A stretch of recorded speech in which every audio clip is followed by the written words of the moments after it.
Alors avant de commencer cette vidéo et de te montrer où je suis en train de faire une étude de marché pour les personnes qui aimeraient se lancer dans la création de contenu, mais pour différentes raisons ne le font pas. Soit, je sais pas moi, t'es pas à l'aise en caméra, soit tu sais pas de quoi parler, soit tu sais pas quel format faire, soit tu penses qu'il faut investir sur du matos de ouf. Bref, tu as envie de créer du contenu sur Internet, mais il y a des blocages, il y a des difficultés qui fait que tu ne le fais pas. J'aimerais beaucoup savoir pourquoi, j'aimerais beaucoup discuter avec toi. Donc, dans la barre d'infos, tu trouveras Instagram et mail pour me contacter et on en parle. Donc, je te dis à bientôt et on lance la vidéo et bien sûr, je te montrerai où je suis. Ok, là dans ce vlog, je vais te raconter une anecdote très intéressante puisque hier j'ai rencontré quelqu'un. Mais avant, je vais vous montrer où je suis. Je suis with my bro. Yeah. On vient de faire un podcast là. C'est la première fois que je fais quelque chose d'aussi professionnel, on va dire. Ce sera sur la chaîne de ma main Yassir. Amazing man. Thank you very much, bro. Bon, là, je vais te montrer où je suis. C'est son condo en fait. Dans son condo, là, on a filmé là, incroyable. Regarde-moi ça. Tu vois les trucs que tu peux voir sur YouTube là, les condos à 300 € par mois où t'as tout. Ben là, j'y suis et le fait de voir ça en vrai, bah c'est incroyable. Il m'a dit lui par mois, parce que là, il est juste pour un mois ici. Il a pris ça, c'est 400 €. La librairie ici, posée. Là, je sais pas si tu peux voir là-bas, salle de sport. C'est magnifique. Et si tu prends pour l'année, tu payes 300 €. Non, franchement, c'est une dinguerie quand tu regardes. Regarde comment c'est beau. Moi, je voyais des vidéos. Bon, je veux pas dire que c'était faux, tu vois. Je savais que c'était vrai. Mais vu que c'est la première fois pour moi d'aller dans ce genre d'endroit, ben franchement, c'est super classe. Et ouais, c'est ça, hein, 300 € par mois si tu prends à l'année. Ça aussi, c'est une des raisons qui fait que je veux vivre ici. Tu te prends un condo magnifique pour 300 €, tu as tout. Tu as la salle de sport. Là, il y a un sauna, on va aller au sauna. On vient de finir le podcast. Le programme, c'est qu'on va aller s'entraîner là. Puis, on va aller au sauna. Puis, on va aller manger. Mais c'est incroyable en fait. Boum! Sauna! Je sais pas si on peut voir, on peut pas. Mais bref, voilà. Sauna room. 300 € par mois si tu prends à l'année. 400 € le mois si t'es juste là pour le mois. Voilà. Et franchement, c'est incroyable. À quoi ça ressemble un appartement à l'année pour 300 €. Voilà. Très simple. Hein. Boum. C'est très propre. Petite douche au KLM. Voilà. Boum. Voilà. 300 €. À quoi ça ressemble par an. Amazing, bro. Et un truc tout bête. Regarde-moi ça. Attends, voilà, comme ça. C'est tout bête. Regarde comment c'est ingénieux. Ouais, mais c'est ingénieux de fou malade. Voilà, j'étais impressionné par ça. Incroyable. Ça, c'est la Thaïlande, ça. Bon, là, je suis à la salle de sport.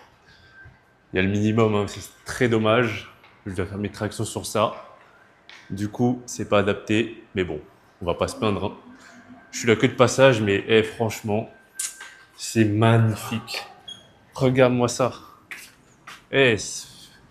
Le fait d'être dans ce genre d'endroit, je m'y imagine tellement, mais tellement. Regarde-moi ça. Non, c'est trop. Attends. Hop, sans montage. On va faire ça sans montage. Allez, hop. On va se mettre comme as. Oh non, mais c'est incroyable. Je te jure, hein. Sûr, j'y habite.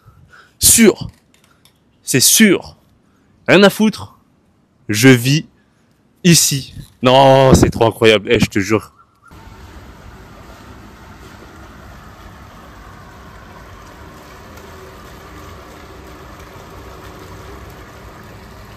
Je me sens bien.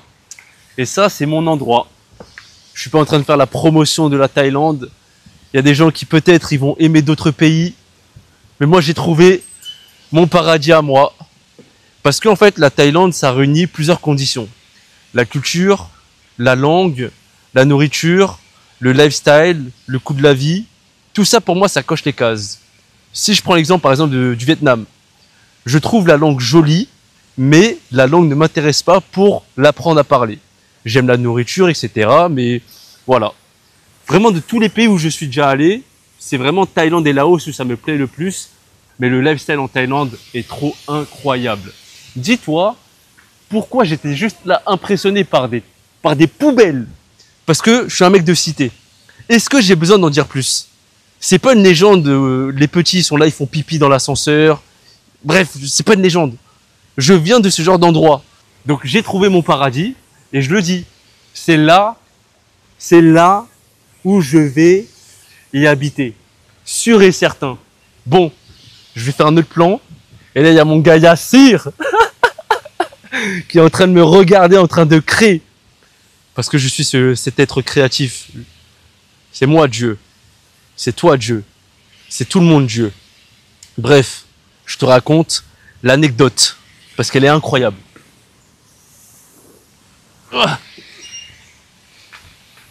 This is creation, man.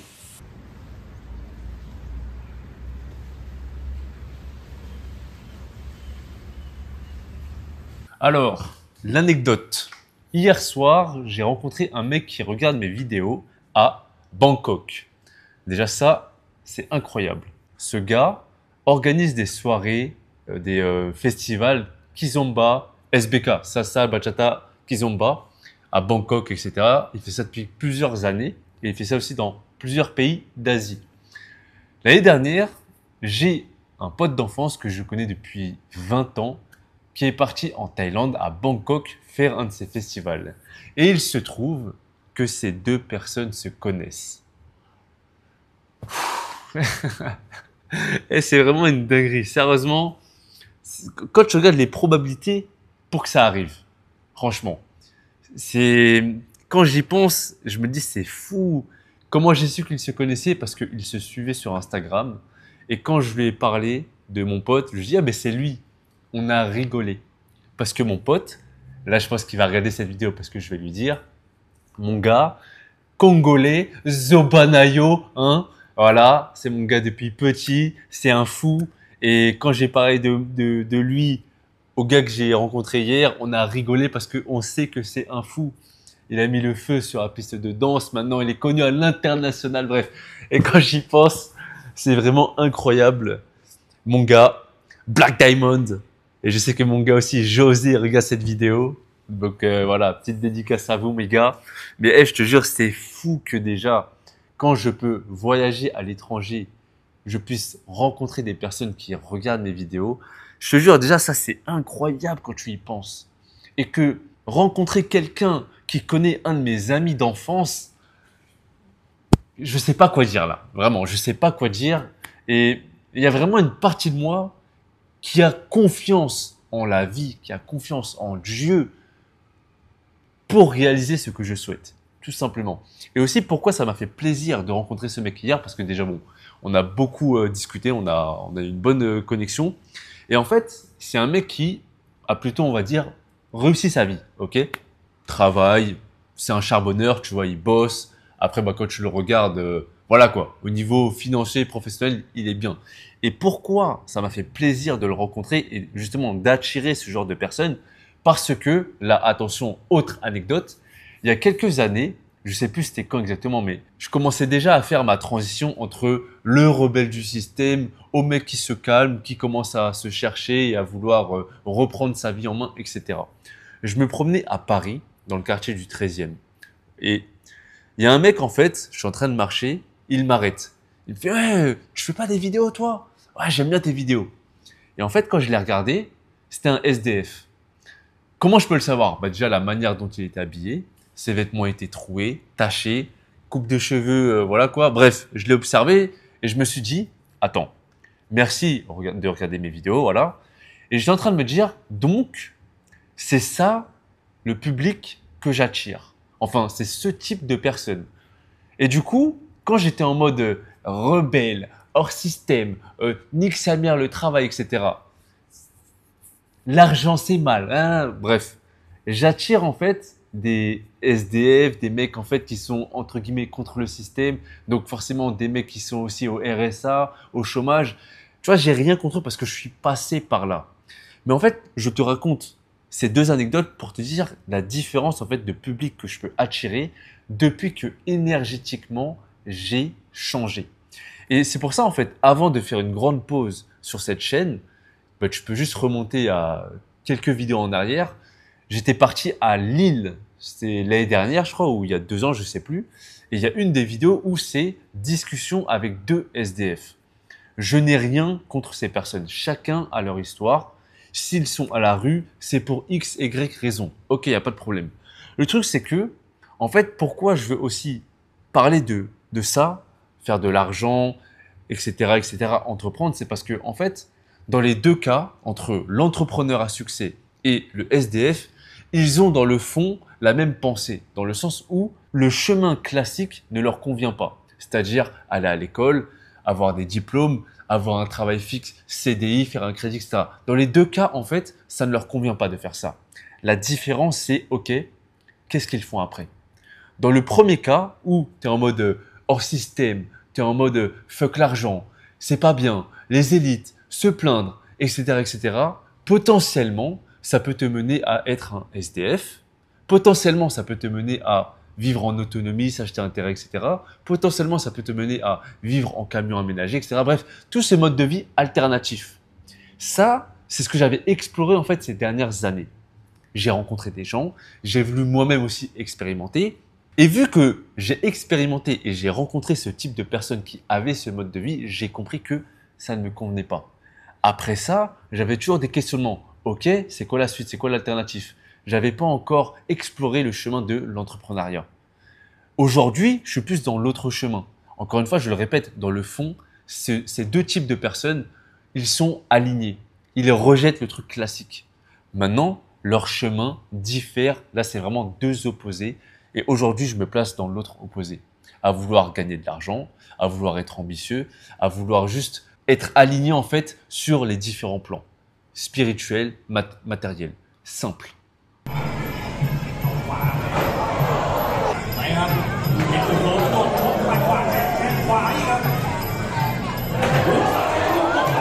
Ladies and gentlemen, your winner by way of first round TKO, fighting out of the red corner.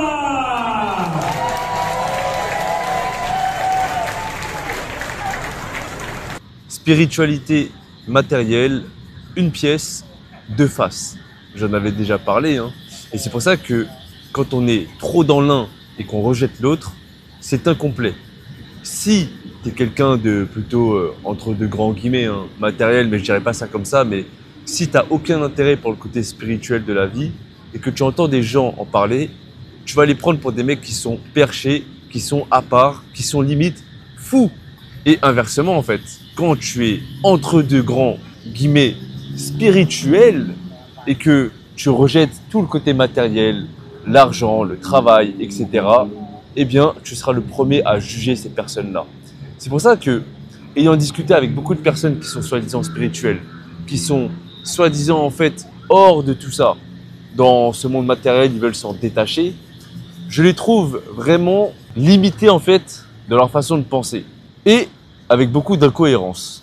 J'insiste vraiment sur ça ces dernières vidéos parce que justement en fait, vu que j'ai pris l'habitude avec cette chaîne de n'être que dans le spirituel et de n'attirer que ce genre de personnes, et bien forcément là, vu que je suis dans un stade de ma vie où je me rééquilibre, et bien forcément je parle beaucoup de faire de l'argent, travailler, s'ancrer en fait dans le matériel pour ne pas être incomplet, pour ne pas être inadapté en fait à ce monde. Parce que quand tu es trop dans le spirituel, bah, tu auras tendance en fait à te détacher, à t'isoler, parce que tu vas parler de choses qui n'intéressent pas le monde au premier abord. Et pour qui beaucoup en fait, ça va être trop pour eux. Parce qu'ils sont pas dedans, tu vois. Il y a une question d'équilibre en fait à respecter. Encore une fois, je le répète, hein, j'ai rencontré beaucoup de personnes qui sont incohérents en fait dans leur discours. Les premiers à juger, mais les premiers à galérer dans leur vie. C'est-à-dire qu'ils vont rejeter l'idée de faire de l'argent, mais ils vont demander les aides de l'État. Ou ils auront un taf, mais encore une fois, leur propre vie en fait, ils vont détester. Ils vont se lever en fait avec du seum.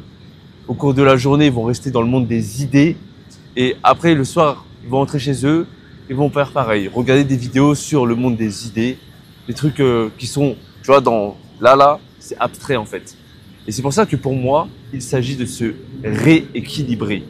Et de revenir en fait, quelquefois, aux choses qui sont juste là devant nous, qui sont palpables.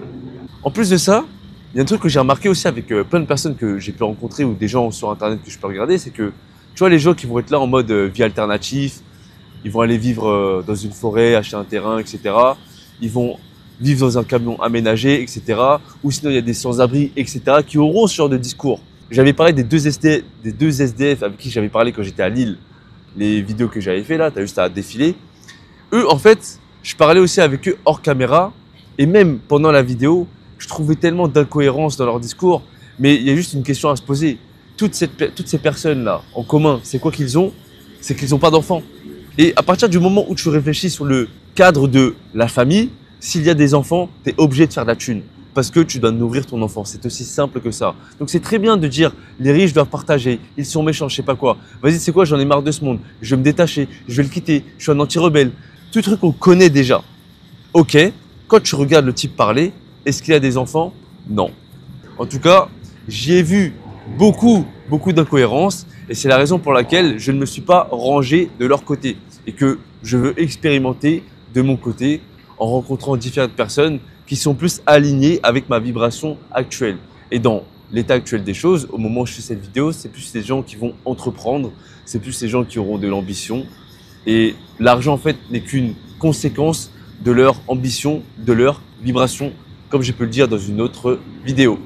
Et tu vois, les personnes qui vont cracher sur l'argent, oui, c'est pas bien, oui, c'est mal, oui, c'est pour les gens qui sont des escrocs, etc., etc. Demain, tu leur proposes, tiens, je te donne 1 million d'euros. T'inquiète, argent propre, t'as volé personne, il n'y a pas de conséquences, tu payes pas d'intérêt, tu fais pas un truc bizarre autour. Prends, t'inquiète, 1 million d'euros. Qu'est-ce que tu fais? Tu penses vraiment que ce type ne va pas prendre cet argent? Plus sérieusement? Donc, les gens vont cracher sur une chose dont ils ont besoin, dont ils vont prendre quand ils auront l'occasion. Donc, il y aura vraiment ce côté où c'est parce qu'ils n'arrivent pas à faire cet argent qu'ils vont soi-disant le rejeter. Au fond d'eux, ils en ont envie. Ils aimeraient être à la place des riches. Mais le plus facile pour eux, c'est de les critiquer parce qu'ils n'y arrivent pas. C'est aussi simple que ça, en fait. Enfin bref, l'argent, c'est bien. L'argent est une énergie. L'argent est spirituel. Et puis voilà. Bref, comme j'ai pu le dire, hein, si jamais il y a des gens qui veulent se lancer dans la création de contenu, mais pour différentes raisons ne le font pas, eh bien, contacte-moi. Barre d'infos, mail, Instagram, peu importe. Ça m'intéresse vraiment de savoir pourquoi tu ne le fais pas, quelles sont tes ambitions en fait avec la vidéo, etc. Merci de m'avoir écouté. D'ici là, paix, rire, amour.